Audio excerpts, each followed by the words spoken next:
আপনি যেমন বলছিলেন যে তারেক রহমান সাহেবেরও কিন্তু পোস্টার নিয়ে অথবা তার নামেও বাজে স্লোগান দেওয়া হচ্ছিল, এখানে কিন্তু একটা কারণও আছে। ধরেন শুধু ষড়যন্ত্র না, সবকিছু ষড়যন্ত্র দিয়ে হলে হবে না, এর কিন্তু কিছু ইম্প্যাক্ট আছে।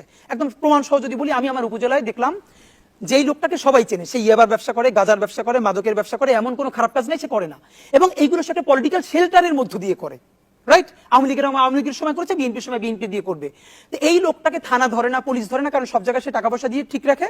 এবং আগে সে কি করেছে, এই যে ধরেন সোজা সবটা বললে, শেখ মুজিবের যে এইবার জনরোষের শিকার হতে হলো, এইটা কিন্তু ইভেন বেগম জিয়া পর্যন্ত তার সারা পলিটিক্যাল ক্যারিয়ারে শেখ মুজিবকে নিয়ে তো কখনো কোনো খারাপ কথা বলেন নাই। ইভেন আমি দেখেছি জামাত ইসলামের মতিউর রহমান নিজামী, তিনিও যখন টিভিতে বক্তৃতা করছিলেন, তিনি বলেছেন বাংলাদেশের স্বাধীনতার স্থপতি, এটুকুন সম্মান দিয়েছেন। কিন্তু বাংলাদেশের জনগণ ঠিক কোন কারণে এই যে এত রোষে তার ভাস্কর্যগুলো ভেঙে চুরমার করে দিল? আপনি কি মনে করেন এটা ষড়যন্ত্র?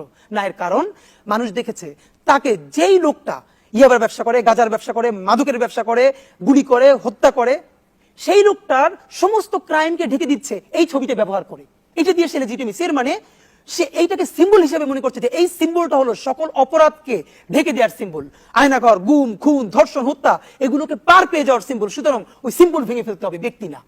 একই কাজ এখন ওই লোকটা যে এতদিন শেখ মুজিবের ছবি বইয়ে বেরিয়েছে, এখন সে হঠাৎ করে এখন বিএনপির ছবি, কার ছবি? বেগম শহীদ জিয়ার ছবি, বেগম জিয়ার ছবি, তারেক রহমান সাহেবের ছবি দিয়ে সে পোস্টার করছে। এখন উপজেলায়, জেলায়, ঢাকার যে ছেলেটা দেখছে কি, আমি এই লোকটাকে চিনি, সে ভয়াবহ অপরাধী, একদম সব থেকে সোসাইটির খারাপ লোকটা। সে খালেদা জিয়া, তারেক জিয়া এবং শহীদ জিয়ার ছবি দিয়ে তার এই যে লেজিটিমেসি নিচ্ছে, তখন মানুষ কিন্তু আহত হয়। এখন এই যে বারবার বিএনপি বলে না যে ব্যক্তিদের সংগঠন নিবে না, এটা একটা স্টুপিড কথা। কেন? যেই লোকটাকে আজকে হত্যা করলো ওইখানে, আপনি বললেন তার কোনো কি নাই, দলে ধরেন পোস্ট নাইও বললাম, 4 জনের আছে ছাত্র দলে, এবং তাদেরকে তো বিএনপি থেকে বহিষ্কার করেছে, তো দলে না থাকলে তো বহিষ্কার করতে পারতো না। কিন্তু যাদের ব্যাপারে বলা হয় যে সে কি নাই, আমার দলে নাই, তো যেই লোকটা দলের কোনো কাঠামোর মধ্যে নাই, সে শহীদ জিয়ার ছবি দিয়া, বিএনপির ছবি দিয়া, তারপরে নিচে তার ছবিটা দিতেছে। আপনি ভাবেন, তার উপরে জিয়ার ছবি, নিচে তার ছবি, সে কার সাথে কাকে ফ্রেমিং করলো? তখন তো বিএনপি এই পোস্টার ছেড়ে নাই, তাকে ধরে নাই, যাই তুমি এই ছবি কার অনুমতি নিয়ে দিয়েছো। এর মানে যেই ভয়াবহ অপরাধীটা আপনার ছবিকে সেল করে তারপরে সে এম্পাওয়ার্ড হচ্ছে, ক্ষমতায়িত হচ্ছে, মানুষকে মারতে পারতেছে, তখন তো আপনি জনরোষের শিকার হবেন। জনরোষের শিকার আপনার কারণে হবেন না, হবেন ওই ব্যক্তির কারণে। আপনাদের মাধ্যমে বিনীতভাবে আমি বিএনপির তারেক রহমান সাহেবের প্রতি একটা অনুরোধ জানাতে চাই, উনি যদি এটা করতে পারেন, বাংলাদেশের পলিটিক্স বদলে যাবে। সেটা কি?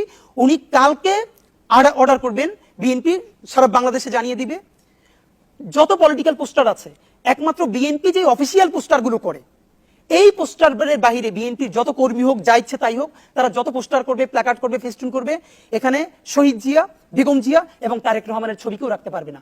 তুমি পোস্টার করতে চাই, যা ইচ্ছে তাই মনে চায় নিজের নামে করো, তুমি শহীদ জিয়া, বেগম জিয়া এবং তারেক রহমানের নাম সেল করতে পারবে না। আপনি দেখেন বাংলাদেশের রাজনীতির একটা বড় ধারা বদলে যাবে, একমাত্র তাদের ছবি ব্যবহার করতে পারবে বিএনপি অফিসিয়ালি যদি কোনো পোস্টার করে।